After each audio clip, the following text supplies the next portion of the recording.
యేసుక్రీస్తు ప్రభువారు సిలువలో పలికిన మూడవ మాట చాలా ప్రాముఖ్యమైనది. యేసుక్రీస్తు ప్రభువారు 30 సంవత్సరాల వయసు వచ్చేంత వరకు కూడా తల్లిదండ్రుల వద్దే ఉన్నారు. యేసుక్రీస్తు ప్రభువారు జన్మించిన తర్వాత మరియకు, యోసేపుకు 4 కుమారులు జన్మిస్తారు. యాకోబు, యోసేపు, సీమోను, యూదా.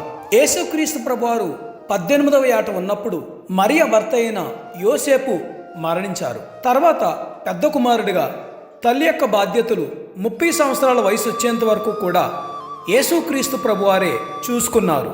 మరియను మనం ప్రభు యొక్క పరిచర్యలో ప్రారంభ దశలో యోహాను సువార్తలో కానా వివాహంలో మనం చూస్తాం. మరలా యేసుక్రీస్తు ప్రభువారు శిలువ దగ్గర మరియ కనబడతారు. యేసుక్రీస్తు ప్రభువారిని 8వ దినమున యోసేపు మరియలు ప్రతిష్ఠించడానికి దేవాలయమునకు తీసుకుని వెళ్ళినప్పుడు సుమోయోనను ప్రవక్త ప్రభువుని ఎత్తుకుని, నాదా, ఇప్పుడు నీ మాట చొప్పున సమాధానముతో నీ దాసుని వానిచ్చుచున్నావు.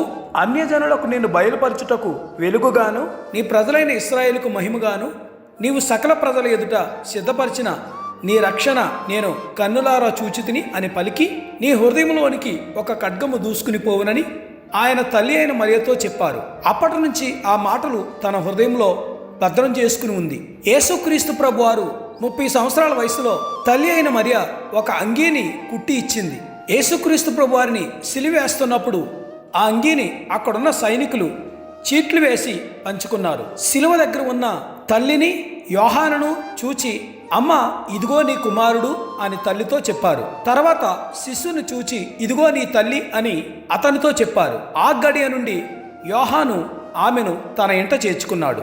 యేసుక్రీస్తు ప్రభువారు అంత బాధలో ఉన్నా సరే తన తల్లి గురించి ఆలోచించారు. అంటే నీ తల్లిని తండ్రిని సన్మానించుము అన్న మాటలను ఆయన ఎప్పుడూ మరవలేదు. అందుకే ప్రభు తన తల్లి యొక్క బాధ్యతను తాను ప్రేమించిన శిష్యుడైన యోహానుకు అప్పగించారు. అప్పటి నుండి యోహాను మరియను తన ఇంట చేర్చుకుని ప్రభు అప్పగించిన బాధ్యతను నెరవేర్చారు. చిన్ననాటి నుండి పెంచి పెద్ద చేసిన తల్లిదండ్రులను జీవితంలో స్థిరపడిన తర్వాత ఇంట్లో నుండి బయటకు నెట్టివేసి వారిని కొట్టి రోడ్డు మీద విడిచిపెట్టేవారు చాలామంది ఉన్నారు. ఇప్పటికీ వారి ఆర్తనాదాలు అనేక చోట్ల వినబడుతూనే ఉన్నాయి.